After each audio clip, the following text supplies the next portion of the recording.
Hello student, स्वागत है आप सभी का एक बार फिर से हमारे इस लर्निंग प्लेटफॉर्म बीएससी बायो वाला में। स्टूडेंट, आज लेक्चर में हम आपके साथ डिस्कशन करेंगे न्यूमेरिकल चेंजेज इन क्रोमोसोम। ठीक है, आपके सिलेबस में टॉपिक दिया था क्रोमोसोमल एब्रेशन के बारे में, जो कि फर्स्ट यूनिट का टॉपिक है, जिसपे मैंने बताया था एक ग्राफ के माध्यम से या एक आप कह सकते हैं कि चार्ट के माध्यम से सारी चीज़ों को मैंने आपको बताया कि जो क्रोमोसोमल वेरिएशन या एब्रेशन होता है ये दो तरीके से होता है। या तो क्रोमोसोम के स्ट्रक्चर में चेंज हो जाए या क्रोमोसोम के नंबर में चेंजिंग हो जाए, तो उस प्रोसेस को हम लोग कहते हैं क्रोमोसोमल वेरिएशन या फिर एब्रेशन। तो मैंने आपको क्रोमोसोमल चेंजेज के बारे में बता दिया था कि क्रोमोसोम में कुछ चेंज हो रहा है तो क्या क्या होती है। तो मैंने आपको डिलीशन, डुप्लीकेशन, ट्रांसलोकेशन और इन्वर्जन, इन चारों के बारे में फर्स्ट कह सकते हैं कि पहले चैप्टर में, पहले यूनिट में आपको सेल बायोलॉजी में पढ़ाया था। ठीक है, लेकिन वहीं आपका एक लेक्चर और बचा हुआ था कि न्यूमेरिकल चेंजेज इन क्रोमोसोम। अगर क्रोमोसोम के नंबर में कुछ चेंजिंग हो रही है तो वहाँ पे क्या क्या चीज़ें होगी। यहाँ पे क्या था, क्रोमोसोम की स्ट्रक्चर में कुछ चेंज होगा और यहाँ पे क्रोमोसोम के नंबर पे।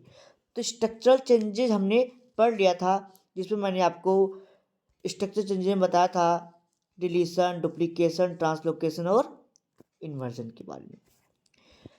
तो आज हम इस लेक्चर में पढ़ेंगे न्यूमेरिकल चेंजेस के बारे में, जिसको हम लोग दो पार्ट में डिवाइड करते हैं, पहला यूप्लॉइडी और दूसरा एन्यूप्लॉइडी। ठीक है, यूप्लॉइडी में हम लोग हैप्लोप्लॉइडी, डिप्लॉइडी और पॉलीप्लॉइडी के बारे में पढ़ेंगे। वही पॉलीप्लॉइडी को फर्दर दो भागों में बांटा गया है, ऑटोपॉलीप्लॉइडी और एलोपॉलीप्लॉइडी। ठीक, फिर दूसरा हम लोग पढ़ेंगे एन्यूप्लॉइडी, जिसमें हाइपोप्लॉइडी और हाइपरप्लॉइडी आपका आता है। हाइपोप्लॉइडी में मोनोसोमी, नलसोमी, ठीक है, और हाइपरप्लॉइडी में ट्राइसोमी और टेट्रासोमी आपको पढ़ना है। ठीक है, ये पूरा ग्राफ था क्रोमोसोमल एब्रेशन के बारे में, जो मैंने फर्स्ट यूनिट जब पढ़ा रहे थे तो चीज़ें यहाँ पर भी मैंने आपको दिखाया था। ये आपके यूनिट का लास्ट टॉपिक है। ठीक है, यानी कि सेल बायोलॉजी का। इसके बाद हम लोग जेनेटिक स्टार्ट कर देंगे, जो आपके सेकेंड यूनिट का टॉपिक है, जो कि मैंने अभी तक नहीं पढ़ाया है। तो मैंने आपसे बोला था कि 10 अप्रैल तक, ठीक है, आपका फर्स्ट पेपर 5 यूनिट तक कवर कर देंगे हम लोग। ठीक है, आपका टाइम टेबल भी शायद 23-24 अप्रैल से आ गया है, तो 10 अप्रैल तक हम लोग प्रयास करेंगे, 10 से 12-15 अप्रैल तक कवर कर देंगे इसको। आप लोग जो इसका वीडियो बनाया गया है, ठीक है, जितने भी वीडियो मिले गए हैं, हमें लगता है कि पहला यूनिट आज ही कंप्लीट हो जाएगा। सेकेंड यूनिट नहीं पढ़ाया गया है, थर्ड यूनिट और फिफ्थ यूनिट, ठीक है, इसको काफ़ी ढंग से पढ़ाया गया है। यहाँ से बहुत क्वेश्चन पूछे जाएंगे, तो आप लोग सारा लेक्चर देख लीजिएगा। जो बीच बीच के लेक्चर छूटे गए हैं, जैसे आपको एक लेक्चर लास्ट का छूटा हुआ है, ठीक है, हेट्रो ऐसे कैसे कुछ करके लेक्चर है, ठीक है, उसको पढ़ाना है। ठीक है, और लास्ट में एक लेक्चर है मेल स्टेरिलिटी। ठीक है, मेल स्टेरिलिटी आपको पढ़ाना है। ठीक है, जो काफ़ी इम्पोर्टेंट टॉपिक है आपके एग्जाम के। ठीक है, ठीक है, तो उसको हम लोग पढ़ाएंगे। ठीक, और फिर उसके बाद हम लोग बायोस्टैटिक को स्टार्ट करेंगे। ठीक है, पहले हम लोग जेनेटिक कवर करेंगे, ठीक है, ताकि एक तरफ से हो जाए। और आपका उसी में एक टॉपिक है हेटेरोसिस। हेटेरोसिस मैंने नहीं पढ़ाया था, उसको भी हम लोग कवर कर लेंगे। यानी कि आपका हम 10 से 15 अप्रैल तक, ठीक है, सारा 5 यूनिट तक कवर कर देंगे, नो डाउट। ठीक है, और आप देख ही रहे हैं कि आपका सेकेंड पेपर की क्लासेस चली रही है, ठीक है, उसको भी हम कंटिन्यू करेंगे। ठीक है, तो आइए, और आपको हम बीच में किसी लेक्चर में guest paper, important question paper, जो भी आप लोग कहते हो, उसको हम प्रोवाइड करा देंगे। ठीक है, तो आइए स्टार्ट करते हैं। स्ट्रक्चर क्रोमोसोमल हम लोग पढ़ चुके थे। ठीक है, कि जो न्यूमेरिकल चेंजेज इन क्रोमोसोम है, ये बहुत ही इम्पॉर्टेंट है, क्योंकि यहाँ से आपको बहुत सारे क्वेश्चन पूछेंगे 2 मार्क में। जैसे आपसे पूछ लेगा पॉलीप्लॉइडी क्या है 2 नंबर में, हाइपर पॉलीप्लॉइडी और उसके टाइप्स को पूछ सकता है। ठीक है, या हैप्लॉइडी के बारे में पूछ सकता है। ठीक है, तो यहाँ से आपके 2 नंबर के क्वेश्चन देखने को जरूर मिलेंगे, तो आप लोग इसको ध्यानपूर्वक अच्छे से देखिएगा। क्लास हो सकती है थोड़ी लंबी हो, तो इसलिए अगर वीडियो को पहली बार देख रहे हो या अभी तक लाइक नहीं किया है तो फटाफट से लाइक कर दीजिए। ठीक है, चैनल पर पहली बार सब्सक्राइब कर लीजिए, बेल आइकन दबा लीजिए, ताकि आपको डेली डेली नोटिफिकेशंस मिलते रहे। तो आपने अगर इसके पहले का लेक्चर देखा होगा, तो ये सब चीज़ें हम लोग इन्वर्जन, ये सब चीज़ें हमने यहाँ तक आपको बता रखा था। पैरासेंट्रिक और पेरीसेंट्रिक इन्वर्जन तक मैंने आपको डायग्राम के साथ, यानी कि फिगर के साथ, यहाँ तक के चीज़ों को मैंने अच्छी तरीके से बता दिया था। वही पढ़ना था आपको न्यूमेरिकल चेंज इन क्रोमोसोम के बारे में। आइए अब इसको समझते हैं। वीडियो को शेयर कर दीजिएगा जो आपके साथ बीएससी सेमेस्टर की तैयारी कर रहे हों उन स्टूडेंट तक। ठीक है, क्योंकि आपका एक लाइक, कमेंट, शेयर ही हमें मोटिवेट करता है इस तरीके के वीडियो को बनाने के लिए। चलिए देखिए, न्यूमेरिकल चेंज इन क्रोमोसोम, इसमें क्या होता है। न्यूमेरिकल का मतलब होता है नंबर। न्यूमेरिकल का मतलब क्या होता है, नंबर। क्रोमोसोम के नंबर में यदि कोई चेंजेज हो रहा है, जैसे जनरली हमारे आप में कितने क्रोमोसोम होते हैं, 23 पेयर ऑफ क्रोमोसोम, या आप कह सकते हैं कि 46। ठीक है, 26 of pair of 23 pair of chromosome पाए जाते हैं। और फिर प्लांट में कुछ प्लांट है, जैसे आपका बार्ली हो गया। ठीक है, उसमें आपका 14 क्रोमोसोम पाया जाता है। ठीक है, मेज में 20 क्रोमोसोम पाए जाते हैं। ठीक है, तो इस प्रकार से अलग अलग प्लांट में अलग अलग क्रोमोसोम की संख्या होती है। तो यहाँ पे हम लोग प्लांट के केस में, कुछ एनिमल के केस में चीज़ों को समझेंगे। ठीक है, तो देखिए, यदि क्रोमोसोम के नंबर में चेंज होता है, या तो नंबर बढ़ जाए या तो नंबर घट जाए, उसको हम लोग कहते हैं क्रोमोसोम या न्यूमेरिकल क्रोमोसोमल या न्यूमेरिकल चेंज इन क्रोमोसोम। ठीक है, चलिए हम लोग एक एक पॉइंट को समझेंगे और एक एक पॉइंट का लैंग्वेज के माध्यम से समझते हुए आगे बढ़ते चले जाएंगे। तो देखिए, वही लिखा गया है, the change in number of chromosome due to loss और gain of complete set of chromosome और part of chromosome is known as numerical changes.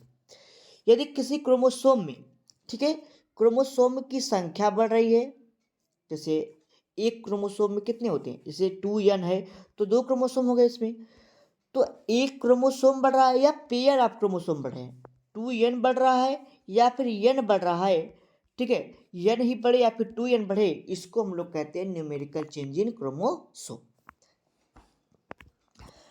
तो ये 2 प्रकार से होता है, यूप्लॉइडी होता है, दूसरा एन्यूप्लॉइडी होता है। ठीक है, यूप्लॉइडी क्या होता है, यूप्लॉइडी ये कहता है, ठीक है, जब क्रोमोसोम में एक सेट बढ़ जाए या घट जाए। एक सेट का मतलब, एक सेट का मतलब ये है कि जैसे 23 पेयर ऑफ क्रोमोसोम हमारे पास होते हैं, तो यानी कि 23 सेट हमारे में होते हैं। ठीक है, अगर एक सेट देखें तो 2 क्रोमोसोम। ठीक है, और इसमें 23 सेट होते हैं, अगर क्रोमोसोम की संख्या देखें तो 46 होता है। तो एक सेट यानी कि 2 क्रोमोसोम, एक सेट में 2 क्रोमोसोम आते हैं। ठीक है, यानी कि जब हमारे क्रोमोसोम में एक सेट यानी कि 2 क्रोमोसोम बढ़ जाए या एक सेट घट जाए, एक सेट में 2 क्रोमोसोम होता है। ठीक है, तो एक सेट बढ़ जाए या एक सेट ज़्यादा हो जाए। एक से ज़्यादा भी सेट बढ़ सकता है, एक से कम भी बढ़ सकता है। ठीक है, यानी कि एक सेट या एक से ज़्यादा सेट बढ़ जाए या एक सेट या एक से ज़्यादा सेट कम हो जाए क्रोमोसोम में, तो उसको कहते हैं हम लोग यूप्लाइडी कहते हैं। ठीक है, तो वही लिखा गया है, the change in chromosome number due to loss और gain of complete set of chromosome is known as euploidy. अब मैंने बताया कि यूप्लाइडी को फर्दर 3 कैटेगरी में बांटा गया है। पहला होता है हैप्लोप्लाइडी या मोनोप्लाइडी, दूसरा डिप्लाइडी और तीसरा पॉलीप्लाइडी। आपको मैंने अभी ऊपर दिखाया भी था। ठीक है, चलिए अब देखिए हैप्लोइडी क्या होता है।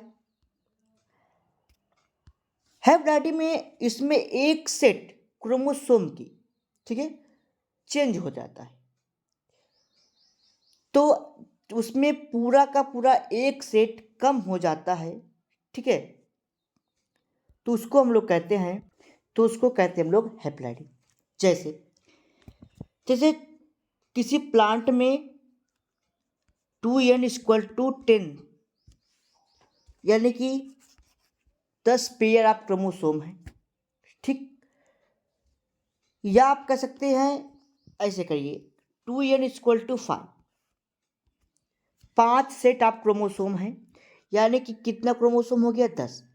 5 सेट है तो 10 क्रोमोसोम होगा। ये पेयर है और ये अनपेयर है। ठीक है, ये अनपेयर है, तो अगर इसमें से एक सेट ऑफ क्रोमोसोम घटेगा तो कितना हो जाएगा, 4 क्रोमोसोम, 4 पेयर हो जाएगा, और क्रोमोसोम की संख्या क्या हो जाएगी, 8 हो जाएगी। ठीक है, तो यानी कि अगर अब देखिए, तो यहाँ पे जो 2n था उसके स्थान पे क्या बचेगा, n बचेगा। ठीक है, जैसे ये 2n है, अब एक सेट इसका चला गया तो क्या बचेगा, n। तो इसी को हम लोग कहते हैं, इस कंडीशन को हम लोग कहते हैं हैप्लोइडी। ठीक है, तो वही लिखा गया है, हैप्लोइडी को हम लोग n या x से डिनोट करते हैं। ठीक है, देखिए the occurrence of single haploid set of chromosome in diploid organism. जैसे कोई डिप्लॉयड ऑर्गेनिज्म है जिसमें 2n के फॉर्म में क्रोमोसोम होता होगा। ठीक है, अब उसमें से कोई सेट क्रोमोसोम क्या हो जाए, लॉस हो जाए या गेन हो जाए, उसको हम लोग कहते हैं हैप्लॉइडी। ये ज़्यादातर किसमें होती है, प्लांट में ये केस ज़्यादा होती है, एनिमल में रेयरली देखने को मिलता है। ठीक है, जैसे इसका एग्जाम्पल हम लोग देखेंगे, जैसे ये बार्ली है, मेज है, और ये क्या, ये बार्ली है और ये मेज है, नीचे का मेज ऊपर बार्ली।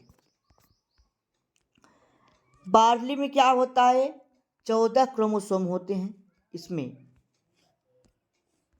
14 क्रोमोसोम होते हैं, लेकिन अगर पेयरिंग में देखें तो 7 पेयर ऑफ क्रोमोसोम होते हैं।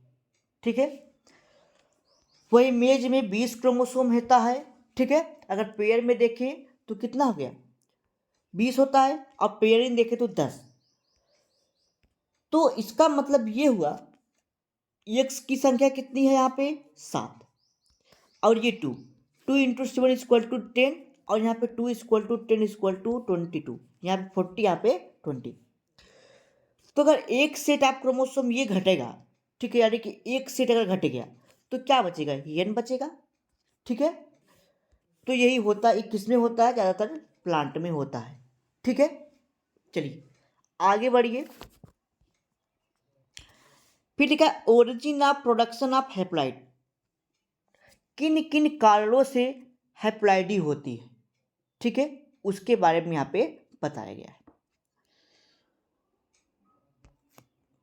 देखिए जो हैप्लॉइडी होता है वो कई तरीके से हो सकता है, जैसे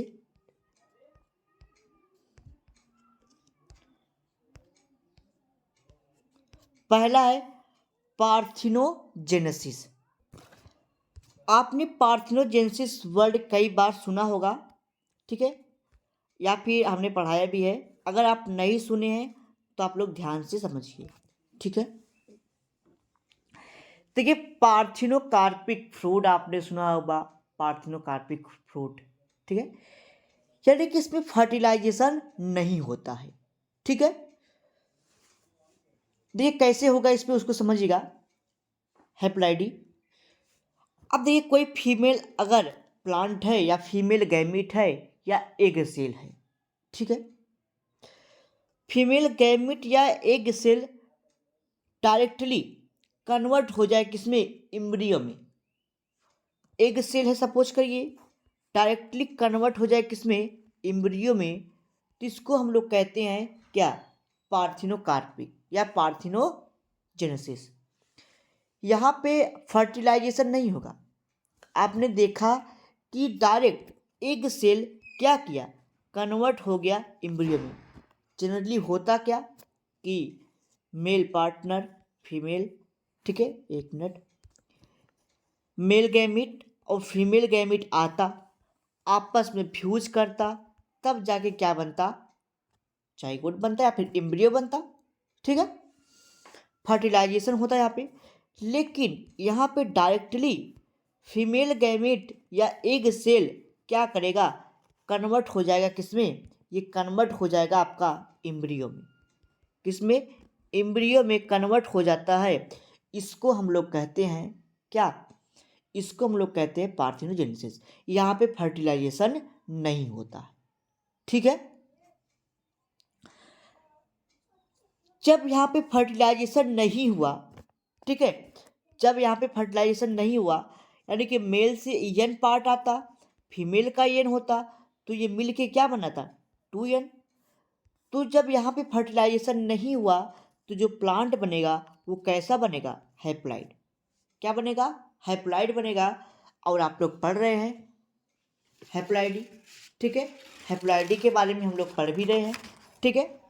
तो यहाँ पे हुआ क्या कि जो एग सेल था, ठीक है, एग सेल था, या आप कह सकते हैं कि जो आपका फीमेल गैमेट था वो डायरेक्टली कन्वर्ट हो गया किसमें, एक प्लांट में, ठीक है, या आप कह सकते हैं इम्ब्रियो। और इम्ब्रियो चल के आगे चल के प्लांट ही बनाएगा, तो क्या हो जाएगा, तो वहाँ पे प्लांट यन था तो वह यन ही रह जाएगा। और आप लोग पढ़ क्या रहे हैं, हैप्लॉइडी पढ़ रहे हैं, ठीक है, और हम लोग हैप्लॉइडी ही पढ़ रहे, प्लांट है हैप्लॉइड ही रह जाएगा। दूसरा होता है एक्सरे ट्रीटमेंट। क्या होता है, एक्सरे ट्रीटमेंट। एक्सरे ट्रीटमेंट में क्या होता है, अगर हम, ठीक है, अगर हम मेल गैमिट को एक्सरे से ट्रीट कर दें, एक्सरे से ट्रीट कर देंगे तो वो डायरेक्टली मेल एम्ब्रियो बना लेगा।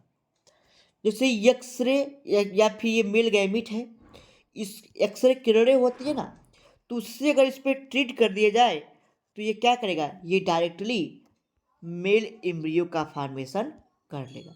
तो आपने देखा कि ये यन था और यन ही रह गया, यानी कि हैप्लॉइड था, हैप्लॉइड का फॉर्मेशन कर दिया। तो ये समझ में आया पार्थिनोजेनेसिस, दूसरा एक्सरे ट्रीटमेंट, ठीक है। लैंग्वेज के माध्यम समझिए, the formation of haploid plant from male and female gamete without fertilization is known as parthenogenesis. In this process male and female gamete are directly involve into haploid embryo and seed, ठीक है। तो हुआ क्या, without fertilisation का plant बनेगा, तो उस जो ये प्रोसेस है इसमें मेल और फीमेल का कोई इन्वॉल्वमेंट नहीं होगा। ये डायरेक्टली क्या हो जाएगा, जो प्लांट या फिर मेल होगा या फिर फीमेल होगा डायरेक्टली एम्ब्रियो में कन्वर्ट हो जाएगा और वह एम्ब्रियो फिर सीड बना लेगा, ठीक है। दूसरा मैंने बताया एक्सरे ट्रीटमेंट। एक्सरे ट्रीटमेंट में क्या होगा कि कोई प्लांट है, मेल गैमिट है फीमेल गैमिट है, उसको अगर एक्सरे से ट्रीट कर देंगे, एम्ब्रियो को वो डायरेक्ट क्या कर लेगा, ठीक है, मेल एम्ब्रियो बना लेगा। मेल गैमिट या फीमेल गैमिट है उसको आप ट्रीट कर देंगे, डायरेक्ट वो एम्ब्रियो बना लेगा, ठीक। दूसरा आता है बाय लो टेम्परेचर। देखिए बाय लो टेम्परेचर का क्या मतलब है, यदि कोई फ्लावर है, ठीक है, अगर उसको लो टेम्परेचर दे दिया जाए कोई फ्लावर है,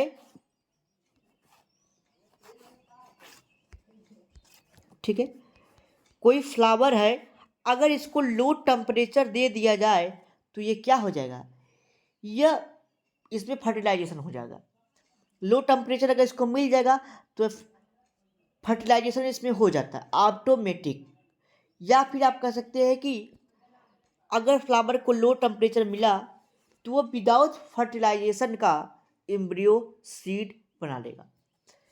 फ्लावर है, इसको लो टेम्परेचर मिला, बिना फर्टिलाइजेशन के ये एम्ब्रियो बना लेगा, और एम्ब्रियो आगे चल के सीड बना लेगा, और सीड आगे चल के हैप्लॉइड प्लांट बना लेगा, और हम लोग हैप्लॉइड पढ़ ही रहे हैं। तो फ्लावर है, लो टेम्परेचर मिला, लो टेम्परेचर मिलने के कारण इसमें फर्टिलाइजेशन नहीं होगा, विदाउट फर्टिलाइजेशन एम्ब्रियो बन जाएगा, और एम्ब्रियो सीड बना लेगा, और सीड चल के हैप्लॉइड प्लांट बना लेगा।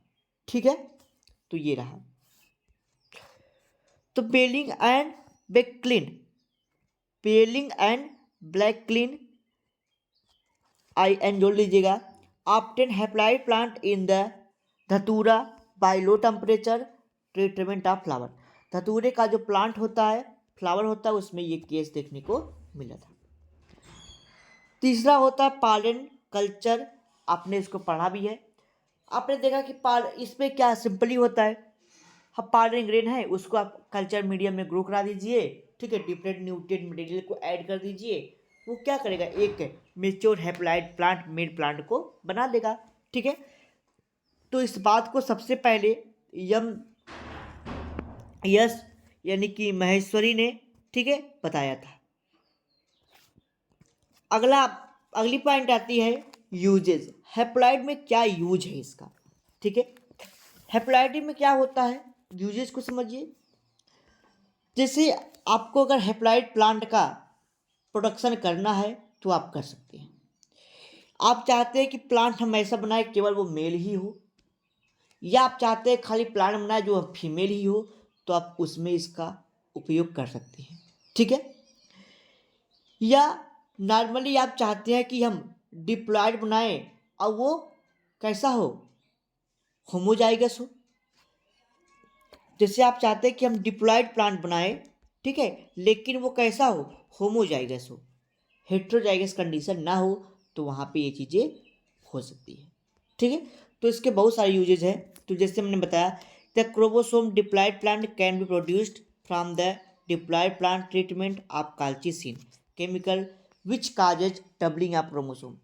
इसमें क्या होगा, जैसे क्रोमोसोम है, ठीक है, एक क्रोमोसोम ये है, एक क्रोमोसोम ये, तो इसमें क्या होगा, यहाँ पे होमोजाइगस कंडीशन के प्लांट आएंगे, ये बना, अब इसको काल्चिसिन से ट्रीट कर देंगे, एक केमिकल होता है जो प्लांट से अपटेन किया जाता है। ठीक है, तो एक क्रोमोसोम डबलिंग करके 4 क्रोमोसोम ऐसे बना देगा। तो ये केस में अप्लाई होती है, केवल होमोजाइगस कंडीशन में ज़्यादातर इसका यूज किया जाता है। ठीक, the haploid are important tools in the plant breeding. Haploid plant का काफ़ी यूज होता है, किसमें, प्लांट ब्रीडिंग में। Haploid milk can be produced by anther व पालन कल्चर, यानी कि हैप्लॉइड प्लांट आप एंथर कल्चर, पालन कल्चर से भी प्रोड्यूस करा सकते हैं, जो मैंने आपको पढ़ाया भी है। दूसरा आता है डिप्लॉइडी, डिप्लॉइडी यानी कि 2n या 2x, जितने भी प्लांट या एनिमल में होते हैं ये सभी में डिप्लॉइड फॉर्म में होते हैं। ठीक है, तो the occurrence of 2 haploid set of chromosome normal organism is known as diploid, it occurs in most of the plant and animal. ठीक, चलिए तीसरा मोस्ट इंपॉर्टेंट टॉपिक आता है पॉलीप्लॉइडी। पॉलीप्लॉइडी क्या होता है, जब जब दो, ठीक है, या दो से अधिक, उसमें क्या था, एक सेट कम होता था या एक सेट बढ़ जाता था हैप्लॉइडी में। पॉलीप्लॉइडी में क्या, डिप्लॉइडी में क्या है, डिप्लॉइडी में 2 ही सेट होता है क्रोमोसोम का। ठीक है, तो उसमें ज़्यादातर कोई प्रॉब्लम नहीं होती है। पॉलीप्लॉइडी में क्या होगा, जब 2 या 2 से अधिक सेट ऑफ क्रोमोसोम क्या हो जाए, लॉस हो जाए या गेन हो जाए, ठीक है, तो उसको हम लोग कहते हैं पॉलीप्लॉइडी। यानी कहने का मतलब ये है, ऐसी ऑर्गेनिज्म जिसमें बहुत सारे क्रोमोसोम के सेट पाए जाते हैं, ठीक है, बहुत सारे क्रोमोसोम के सेट पाए जाते हैं, ठीक है, तो होगा क्या, तो ये लिखा है it occurs in more than two haploid set of chromosome in organism is known as polyploidy, ठीक है। तो इसमें जब अधिक क्रोमोसोम वाले जो एनिमल होते हैं या प्लांट होते हैं उसमें होता है, जैसे किसी में 3x 4x 5x 6x 7x, ऐसे बहुत सारे क्रोमोसोम हैं, ठीक है, दो से ज़्यादा क्रोमोसोम की संख्या यानी कि दो सेट से ज़्यादा हैं, ठीक है, तो उसमें पॉलीप्लॉइडी देखने को मिलता है। जो पॉलीप्लॉइडी होता है वो दो तरीके से हो सकता है, ऑटो पॉलीप्लॉइडी या एलो पॉलीप्लॉइडी, ऑटो पॉलीप्लॉइडी या एलो पॉलीप्लॉइडी, ठीक है। ऑटो पॉलीप्लॉइडी में क्या होता है, इसमें ये होता है जैसे कोई ऑर्गेनिज्म है, ठीक है, इसमें कोई ऑर्गेनिज्म है, उसमें एक सीट बढ़ जाए, ठीक है, तो उसको हम लोग कहते हैं ऑटो पॉलीप्लॉइडी, ठीक है। जैसे सपोज करिए एक ऑर्गेनिज्म है, ठीक है, कोई ऑर्गेनिज्म है, ठीक है, उसमें क्रोमोसोम की संख्या मान लीजिए कि क्या है, ए है, और ये ए, यहाँ पर भी हम ए दिखा देते हैं, ठीक है। क्रोमोसोम की संख्या क्या है, इस प्रकार से हमने दिखा दिया उसको, ठीक है। अब सपोज करिए कि फर्टिलाइजेशन होने वाला है, ठीक है, ये मेल है और ये फीमेल, जनरली हमने दिखा दिया आपको, ठीक, ये भी क्या है, पेरेंट है, ठीक, पेरेंट से क्या हुआ, गैमिड बनेगा, तो यहाँ से एक गैमिड आएगा, ठीक है, यहाँ पे सपोज करिए एक गैमिट, दो गैमिट यहाँ पे हो गया, यहाँ से एक गैमिट आएगा और यहाँ से दो गैमिट आएगा, एक गैमिट आएगा, जनरली ये प्रोसेस होते हैं। तो इसमें क्या होगा, ठीक है, इसमें ये वाला जो क्रोमोसोम होगा मियोसिस के समय ये दोनों क्रोमोसोम आ जाएगा, जैसे अगर ये फीमेल है और ये मेल है तो इसके समय ये दोनों क्रोमोसोम आ जाएगा, तो यहाँ पे 3 क्रोमोसोम हो जाएंगे, ठीक है। तो इसमें दो पेयर ऑफ क्रोमोसोम, ठीक है, या किसी भी प्लांट के एक पेयर ऑफ क्रोमोसोम बढ़ जाते हैं, ठीक है, तो इसको हम लोग कहते हैं पॉलीप्लॉइडी या फिर ऑटो पॉलीप्लॉइडी, ठीक है। फिर से चीज़ों को समझिएगा, मैंने बताया पॉलीप्लॉइडी क्या होता है, पहले उसको समझिए। यहाँ पे पॉलीप्लॉइडी कहने का मतलब ये है, जो पॉलीप्लॉइडी होता है एक प्रकार की आप कह सकती है एबनॉर्मलिटी है, ठीक है, जो क्रोमोसोम की संख्या के बढ़ने के कारण होता है, ठीक, इतनी बात समझ में आई। जो पॉलीप्लॉइडी होती है वो उस ऑर्गेनिज्म में होता है जिसमें बहुत सारे क्रोमोसोम पाए जाते हैं, ठीक है, जैसे मान लीजिए कि 20-25 क्रोमोसोम है, ठीक है। हैप्लॉइडी में क्या था, उसमें एक ही क्रोमोसोम था, डिप्लॉइडी में दो क्रोमोसोम देखने को मिला। जो ये पॉलीप्लॉइडी है इसमें हो सकता है कि 25-30 सेट ऑफ क्रोमोसोम मिले, तो वही बताया कि उसमें दो के ऊपर होगा, यानी कि 3 हो सकता है, 4 हो सकता है, 5 हो सकता है, 6 या 7 और भी ज़्यादा क्रोमोसोम के पेयर हो सकती हैं, ठीक है। तो इसको हम लोग पॉलीप्लॉइडी कहते हैं कि बहुत सारे क्रोमोसोम की संख्या पाई जाए, पेयर में पाई जाए। तो दो प्रकार से होता है, पहला होता है ऑटो पॉलीप्लॉइडी, दूसरा होता है एलो पॉलीप्लॉइडी। ऑटो पॉलीप्लॉइडी और एलो पॉलीप्लॉइडी में क्या होता है पहले वो समझिए आप। ऑटो पॉलीप्लॉइडी में क्या होगा, जब दो, ठीक है, जब दो सिमिलर स्पीसीज के बीच में क्रॉस कराया जाए, ठीक है, ध्यानपूर्वक समझिएगा, ऑटो पॉलीप्लॉइडी में तो सिमिलर स्पीसीज के प्लांट में क्रॉस कराया जाए, ठीक है, तो यहाँ पे क्या होगा, मियोसिस की क्रिया होगी, तो यहाँ से ये ए आ जाएगा, ठीक, यहाँ से एक मियोसिस की क्रिया होगी, ए आ जाएगा, ये तो नॉर्मली हो गया।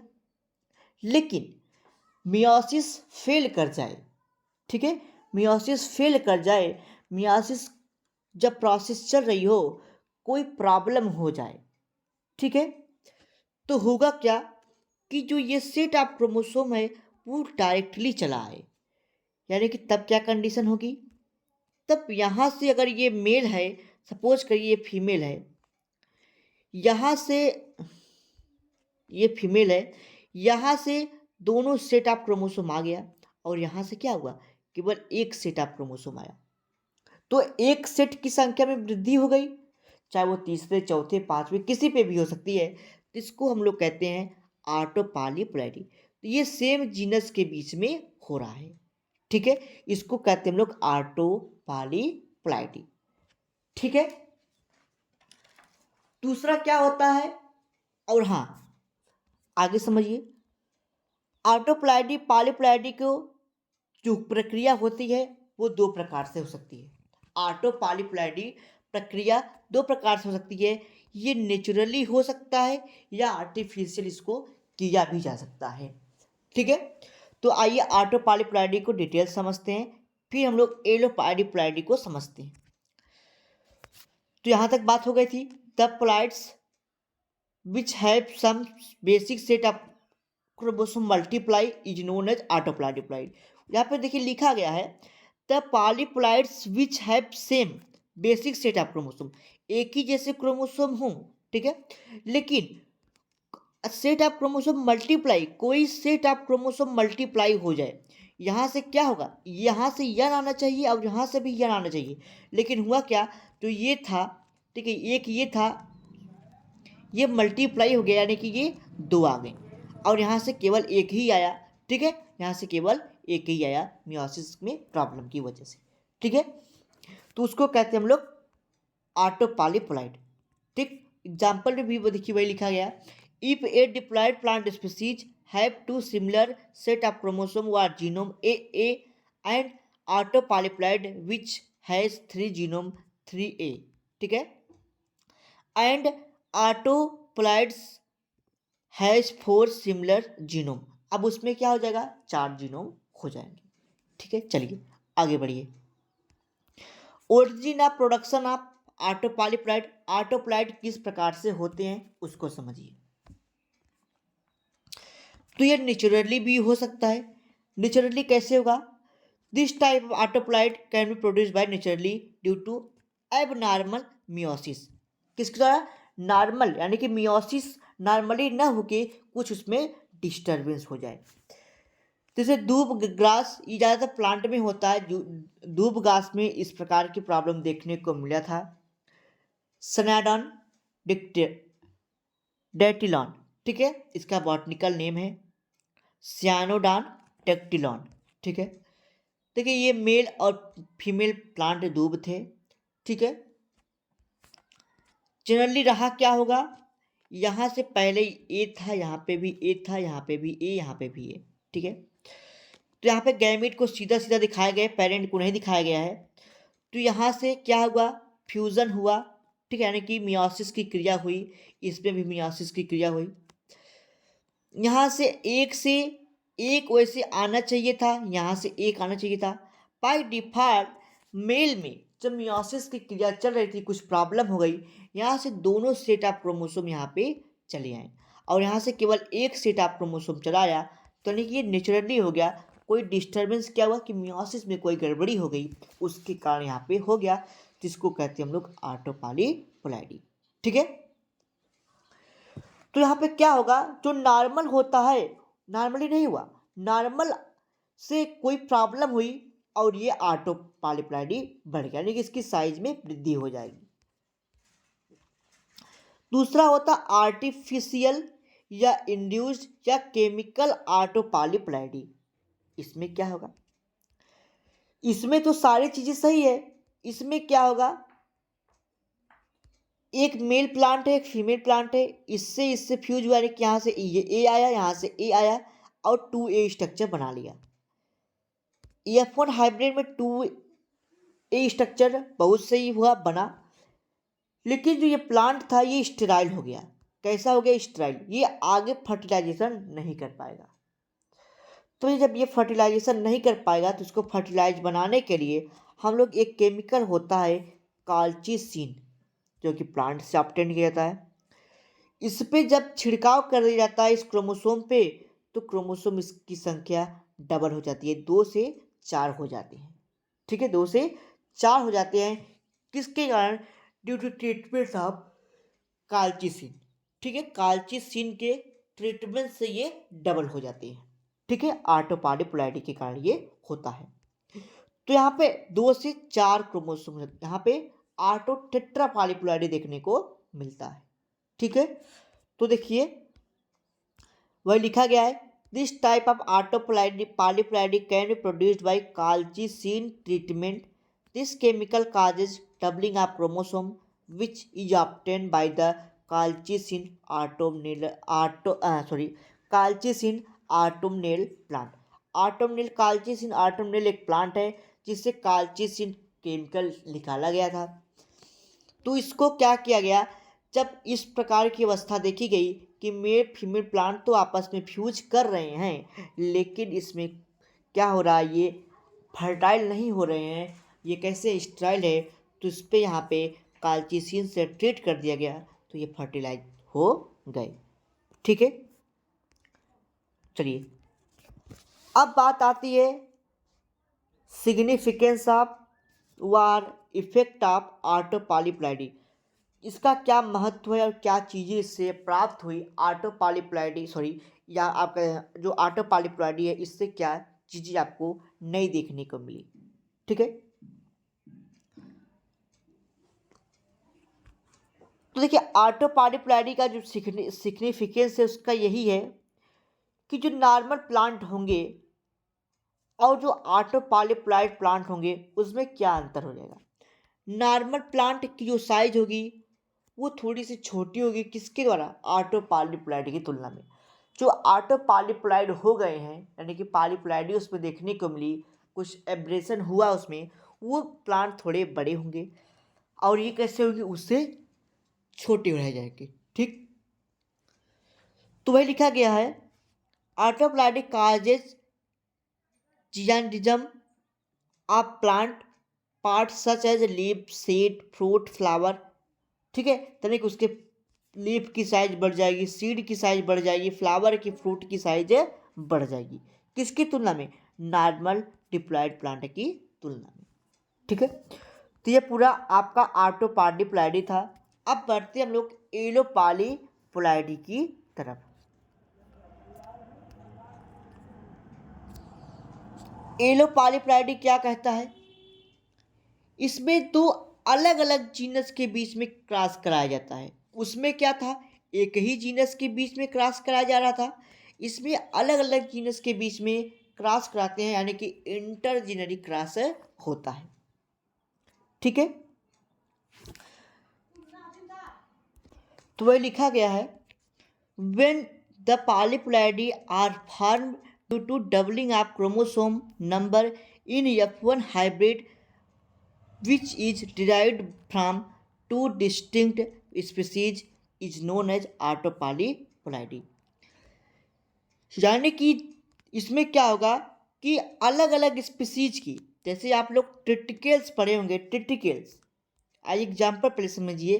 पहला मैनमेड सीरियल है, तो इसमें क्या क्या, वीट को और राई को, राई कोई सरसों नहीं है, राई एक प्रकार की जौ है, आप मान के चलिए जौ की वैरायटी है। ठीक है, तो वो उसमें क्या होता है, जौ और गेहूं आप लोग देखते हैं लगभग एक जैसे दिखाई पड़ते हैं, लेकिन वो अलग अलग स्पीसीज की है। अलग अलग स्पीसीज का है क्योंकि आपने देखा कि जो वीट होता है उसमें 21 पेयर ऑफ क्रोमोसोम या 22 क्रोमोसोम पाए जाते हैं, जबकि राई में 7 या 7 पेयर या 14 क्रोमोसोम पाए जाते हैं। तो ये देखने में एकदम किसकी तरह दिखाई पड़ता है, गेहूं की तरह दिखाई पड़ता है, लेकिन गेहूं नहीं है। तो जब इस पर क्रॉस कराया गया, ठीक है, तो ये स्टेराइल बना, फर्टाइल नहीं बना। तो ये कैसे बन गए, स्टेराइल प्लांट बना। और इसमें 28 क्रोमोसोम देखने को मिला, और जब इसको बाद में क्रोमोसोम इसको काल्चिसिन से ट्रीट कर गया तो देखा गया कि ये फर्टाइल हो गए। ठीक है, तो स्टेरॉइड्स ये फर्टाइल हो गए, तो ये एक मैन मेड अनाज बन गया, ठीक है, आर्टिफिशियली, जिसमें जो 2n पेयर था, यानी कि जो क्रोमोसोम की संख्या थी वो 28 हो गई, ठीक है। यानी कि इसमें 21 था और इसमें 7, मिला के दोनों 28 पेयर ऑफ क्रोमोसोम बन गए। 28 पेयर ऑफ क्रोमोसोम का मतलब 56 क्रोमोसोम इसमें देखा गया, ठीक है। इसमें 42 था, इसमें 14, यानी कि 56 pair of 56 pair of chromosome देखने को मिला। तो इससे हुआ क्या? इससे ये हुआ कि दो अलग अलग स्पीसीज के बीच में क्रॉस कराया गया। आपने देखा गेहूं है, ये राई है, अलग अलग स्पीसीज ही चेंज है, इन दोनों में क्रॉस कराया गया तो एक नया जो प्लांट बना वो स्टेराइल था। स्टेराइल को काल्चिसिन से ट्रीट किया गया और वो फर्टाइल बन गया। लेकिन ऐसा करने की क्या जरूरत थी? ऐसा करने की ये जरूरत थी, जो राई होता है, राई, ये जो मैंने बताया राई, ये हाई टेम्परेचर पे अपने आप को सरवाइव कर लेता है, ठीक है। और ये हिली एरिया में पाए जाते हैं। हिली एरिया मतलब पहाड़ी क्षेत्रों में पाए जाते हैं। ये कोल्ड कंडीशन पे, ज़्यादा ठंडी में, ज़्यादा गर्मी में भी अपने आप को सरवाइव करते हैं। हिली एरिया में यानी कि पहाड़ों पे ये आसानी से ग्रो कर जाते हैं। लेकिन जो नॉर्मल वीट होता है वो हाई टेम्परेचर को टॉलरेट नहीं कर पाते, सूख जाते हैं। लो टेम्परेचर पे भी अपने आप को सरवाइव नहीं कर पाते हैं। तो साइंटिस्ट ने ऐसा सोचा कि क्यों ना इसके क्रोमोसोम को और इसके क्रोमोसोम को निकाल के एक ही में डाल के एक नया प्लांट बनाया जाए, जो कैसा हो, जो टेम्परेचर को भी टॉलरेंस पे, यानी हाई टेम्परेचर पे, लो टेम्परेचर पे सरवाइव कर सके, ठीक है, और हिली एरिया में इसको ग्रो कराया जा सके। तो इसलिए इसका उपयोग किया गया था, ठीक है। तो इसलिए इसका उपयोग किया गया। और एलोपालीप्लाइडी में कि अलग अलग डिफरेंट जीनस के बीच में क्रॉस कराया जाता है। वैसे एक प्लांट है, एक एक्सपेरिमेंट हुआ था रेफिनोब्रेसिका। वैज्ञानिकों ने क्या किया, रेफिनोब्रेसिका एक प्लांट बनाया जिसमें ऊपर की तरफ कैबेज और नीचे की तरफ मूली, समझते हैं आप, रेडिस, मूली, ऊपर पत्ता गोभी, कैबेज, ठीक है, बनाने का सोचा। तो उन्होंने क्या किया, रेडिस दो अलग अलग स्पीसीज हैं, आप देख सकते हैं कि ये ब्रेसिका अलग है, अलग ही इसकी जीनस है, इसका भी जीनस अलग है। तो इन दोनों के बीच में क्रॉस कराया, अलग अलग जीनस के बीच में, देखा कि जो ये रेडिस है, यानी कि इसमें 18 क्रोमोसोम, 18 पेयर ऑफ क्रोमोसोम है, सॉरी 9 पेयर ऑफ क्रोमोसोम, यानी कि 18 क्रोमोसोम है। और जो कैबेज है उसमें 9 पेयर ऑफ क्रोमोसोम है, यानी कि दोनों एक ही जैसे क्रोमोसोम देखने को मिले। लेकिन है क्या, ये अलग स्पीसीज की है, ये अलग, सॉरी ये अलग जीनस की है, अलग जीनस की है, क्रोमोसोम संख्या सेम ही दिखाई पड़ी इसमें। तो ने सोचा कि क्यों ना दोनों को आपस में क्रॉस कराते हैं और एक नए प्लांट को ग्रो करते हैं जिसमें दोनों की क्वालिटी हो, ऊपर कैबेज हो, नीचे रेडिस हो। तो ऐसा इन्होंने किया। तो भैया हुआ क्या, जो प्लांट हुआ वो स्टेराइल बन गया और उसमें 18 क्रोमोसोम देखने को मिला।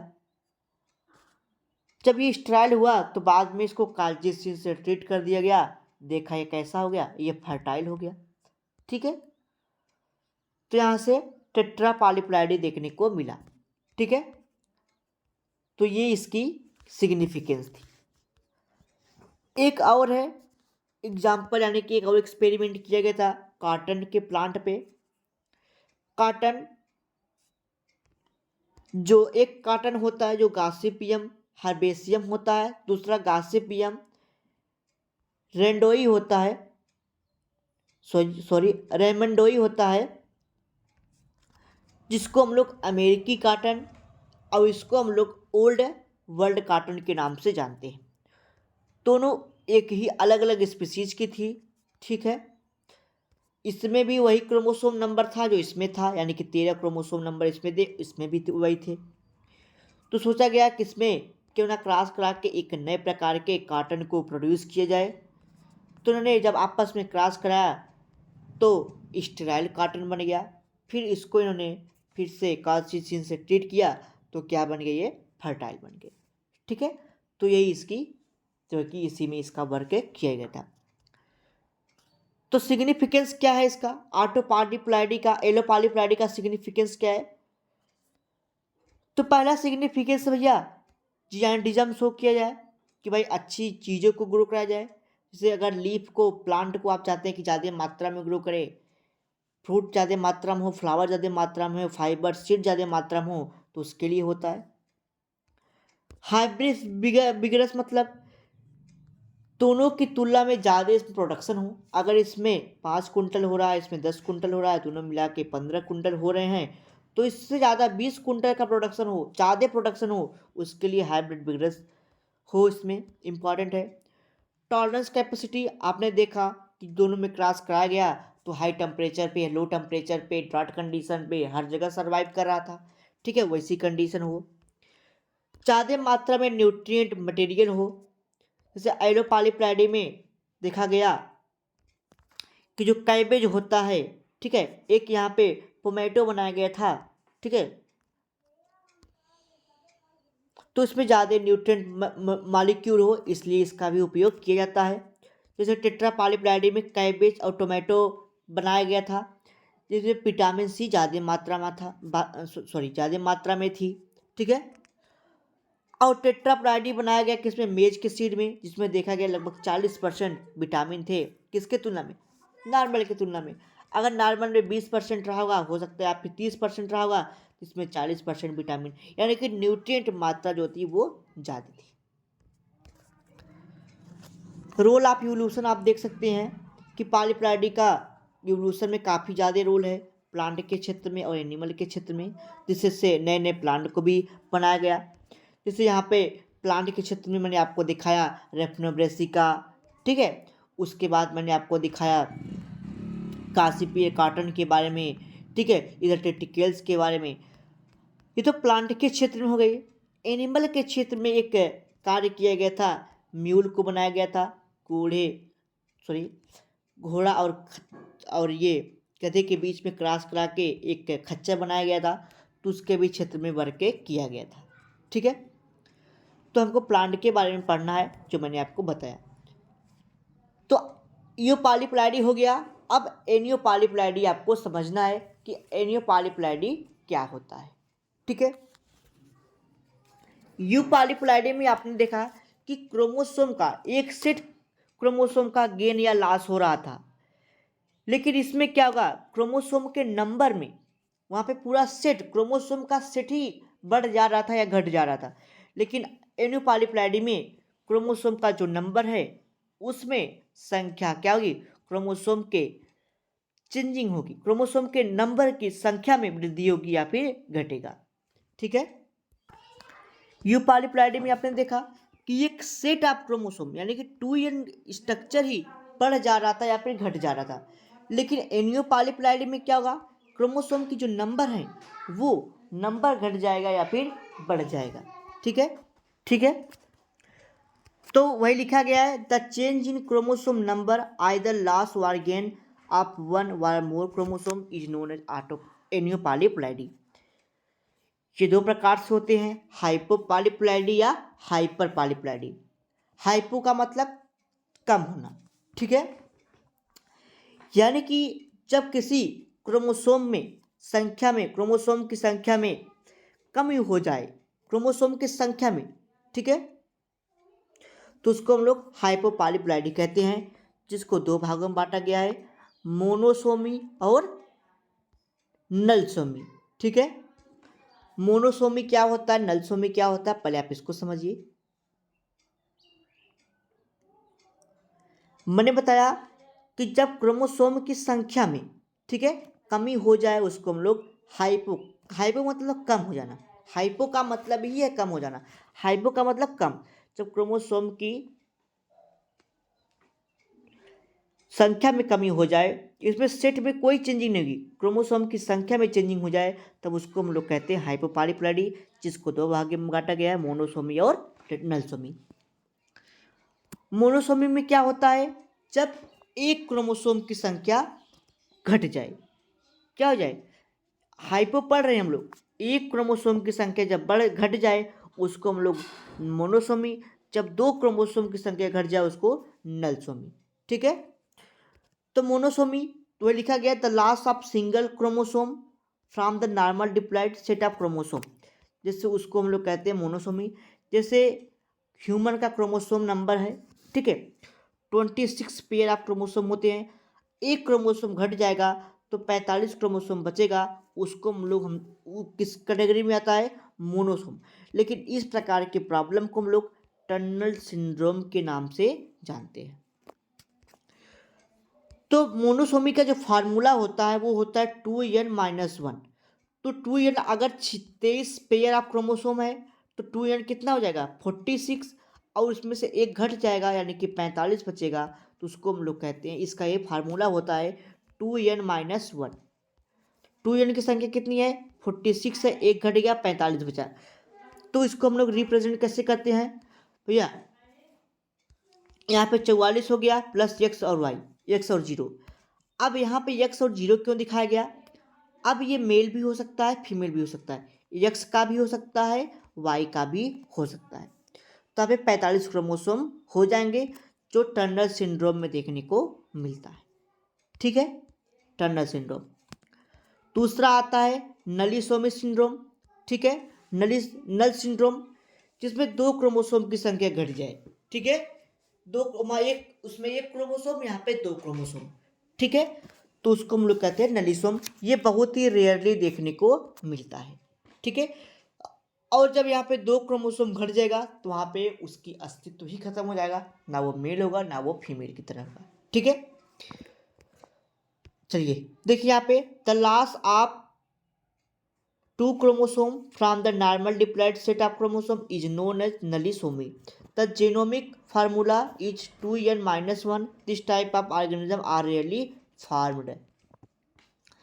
हाइपर पॉलीप्लॉइडी क्या होता है, जब एक क्रोमोसोम या एक से ज़्यादा क्रोमोसोम ऐड हो जाता है उसको हाइपर पॉलीप्लॉइडी, जब एक क्रोम या एक से ज़्यादा क्रोमोसोम कम हो जाते हैं उसको हाइपोपॉलीप्लॉइडी कहते हैं। हाइपर और हाइपो में समझिए, हाइपर का मतलब एक ज़्यादा हो जाए या एक से अधिक ज़्यादा हो जाए, एक या एक से अधिक ज़्यादा हो जाए। हाइपो में एक या एक से अधिक कम हो जाए। ठीक है, तो एक से अधिक यहाँ पे ज़्यादा हो रहा है हाइपो में, हाइपो हाइपर का मतलब ज़्यादा और हाइपो का मतलब कम, तो एक ज़्यादा हो रहा है तो दो तरीके से हो सकता है, इसमें को हम लोग ट्राइसोमी या टेट्रासोमी के नाम से जानते हैं। अगर एक क्रोमोसोम बढ़ रहा है तो 45, नॉर्मली 46 क्रोमोसोम होता है, एक बढ़ जाएगा तो 47 क्रोमोसोम। कोई भी ऑर्गेनिज्म है अगर उसमें 20 क्रोमोसोम है, ठीक है, एक बढ़ जाएगा तो 21, तो ये होता है अगर एक क्रोमोसोम बढ़ जाता है तो उसका जीनोमिक फार्मूला क्या हो जाता है 2n+1 हो जाता है। ठीक है, अगर वहीं हम लोग टेट्रासोमी पढ़े तो 2n+2 हो जाता है। ठीक है, चलिए जैसे डाउन सिंड्रोम में ये चीज़ देखने को मिला था 47 क्रोमोसोम ह्यूमन बीइंग में। तो वहाँ पे हुआ क्या था, वहाँ पे ये हुआ था ह्यूमन बीइंग में आप लोग पता होगा कि 23 क्रोमोसोम, 23 पेयर ऑफ क्रोमोसोम होते हैं। ठीक है, तो डाउन सिंड्रोम में क्या हुआ, 21वां जो क्रोमोसोम था उसमें प्रॉब्लम हो गई थी। ह्यूमन के 21वें क्रोमोसोम में प्रॉब्लम क्या हुई, नॉर्मली ये हुआ कि भैया यहाँ मेल है ये फीमेल है, इसमें इसमें 23 क्रोमोसोम इसमें 23 क्रोमोसोम है, यानी कि ये यन है और ये यन है, ये आएगा 2n हो जाएगा या फिर 46, ये जनरली होता है आपको पता है। लेकिन इन केस डाउन सिंड्रोम हुआ क्या, ह्यूमन में जो 23 पेयर आप क्रोमोसोम होते हैं, ठीक है, तो 20 पेयर, 21वां पेयर, 22 पेयर और 23 पेयर सपोज करिए। जो 21वां पेयर आप क्रोमोसोम था इसमें मियोसिस डिस्टर्ब हो गया, मियोसिस फेल हो गया था, तो यहाँ से यन आना चाहिए था। भाई सब में यन आएगा तो 23 यन हो जाएंगे, 23 होगा। ठीक है, तो यहाँ पे जो यन 21वां था उसमें मियोसिस फेल हो गया और दोनों सेट चले आए, दोनों सेट आप क्रोमोसोम यहाँ पे चला आया। होता क्या भैया, मेल से सपोज करिए फीमेल से 23 क्रोमोसोम आया, 23 पेयर आप क्रोमोसोम है, सभी से एक एक चले आए, 2300 पेयर आप क्रोमोसोम से एक एक पेयर चला आया और एक एक पेयर रह गया। यहाँ पे क्या हुआ, 22 20 से तो टोटल आया, 21वां से एक आना चाहिए था, ये दोनों चला आया। यानी कि एक संख्या क्रोमोसोम की बढ़ गई थी, किसमें बढ़ा, ऑटोसोम में। ऑटोसोम में संख्या बढ़ गई, जिसके कारण इसमें 47 क्रोमोसोम देखने को मिला। और इसमें प्रकार से यहाँ पे एक सिंड्रोम दिखाई पड़ा, डाउन सिंड्रोम।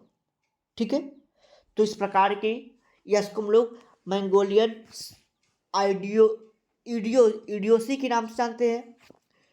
डाउन सिंड्रोम क्यों कहते हैं इसको, डाउन सिंड्रोम यानी कि एक साइंटिस्ट थे जिनका पूरा नाम तो नहीं याद है, लेकिन डाउन से उनका नेम स्टार्ट होता था, इसलिए उनको इसको हम लोग डाउन सिंड्रोम के नाम से जानते हैं। ठीक है, और एक क्वेश्चन आपसे ये बनता है कि भैया सिंड्रोम क्या होता है। सिंड्रोम क्या होता है ये आपको कमेंट बॉक्स पे कमेंट करके बताना है। ठीक है, चलिए, तो ये हुआ। तो करेक्टर समझिए, अगर किसी व्यक्ति में डाउन सिंड्रोम होता है तो मेंटली रिटार्डेड होगा, यानी कि दिमाग से कम हल्का होगा, शॉर्ट बॉडी, छोटे कद का होगा, स्वेलन टंग, जो जीभ होगी वो उसमें मोटी होगी जीभ, थिक लिप, लिप भी मोटा होगा, टंग यानी कि जीभ मोटा होगा, लिप मोटा होगा, जो टंग होगा वो मोटा यानी कि स्वेलन किया होगा, आई लिड फोल्डेड होगा। इतनी करेक्टर देखने को मिलती है। 47 क्रोमोसोम, मैंने बताया कि एक क्रोमोसोम की संख्या बढ़ जाए, 46 से 47 हो जाए, तो पहला मैंने बताया कि डाउन सिंड्रोम, उसके साथ ही और भी होते हैं, जैसे एडवर्ड सिंड्रोम, पटाउ सिंड्रोम, और दूसरा क्लाइनेफिल्टर सिंड्रोम। जो एडवर्ड सिंड्रोम होता है और जो पटाउ सिंड्रोम होता है, जो डाउन सिंड्रोम होता है, ये ऑटोसोम में ट्राइसोमी होता है, यानी कि एक क्रोमोसोम बढ़ जाता है। तो आपने देखा कि डाउन सिंड्रोम में 21वां पेयर आप क्रोमोसोम बढ़ गया था, लेकिन एडवर्ड सिंड्रोम में 18वां और पटाओ सिंड्रोम में 23 पेयर ऑफ क्रोमोसोम की संख्या बढ़ जाती है, जिस कारण इसमें प्रॉब्लम देखने को मिलती है।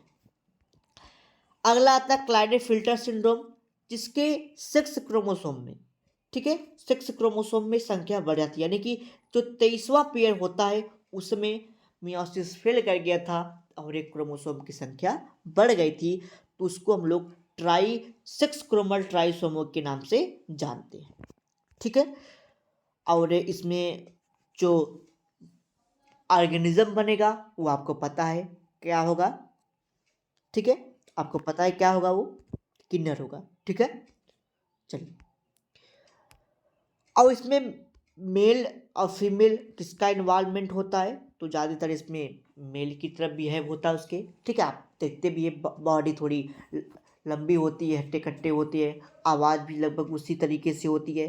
ठीक है, तो लगभग इसमें मेल की कैरेक्टर ज़्यादा शो होती है। टेट्रासोमी क्या होता है कि 2 क्रोमोसोम की संख्या ऐड हो जाए, यानी कि 46 47 हुआ तो ट्राइसोमी, और टेट्रासोमी मैंने कि 48 क्रोमोसोम हो गए, जहाँ पे सुपर मेल और सुपर फीमेल बन जाते हैं। ठीक है, जिसका जीनोमिक फार्मूला क्या होता है 2n+2। तो एडिशन ऑफ 2 क्रोमोसोम बढ़ जाता है किसी डिप्लॉइड सेट ऑफ क्रोमोसोम में। ठीक है, जिसको लोग टेट्रासोमी के नाम से जानते हैं। ठीक है, यहाँ से सुपर मेल या सुपर फीमेल बन जाते हैं।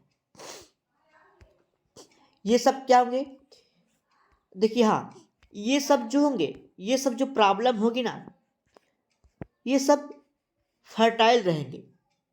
ट्राइसोमी वाले क्या रहेंगे, फर्टाइल होंगे, एक्सेप्ट 6 क्रोमोसोम का, ये फर्टाइल नहीं होगा। बाकी सब क्या होंगे, फर्टाइल होगा। ये स्टेराइल होता है, यहाँ पे भी ये स्टेराइल ही होंगे, ये फर्टाइल होंगे। ठीक है, फर्टाइल होंगे, लेकिन इसके कोई क्रोमोसोम में दिक्कत हो जाती है तो सुपर मेल यानी कि 48 क्रोमोसोम का इसको सुपर मेल की कैटेगरी में रखा गया है। तो ये पूरा था किसके बारे में।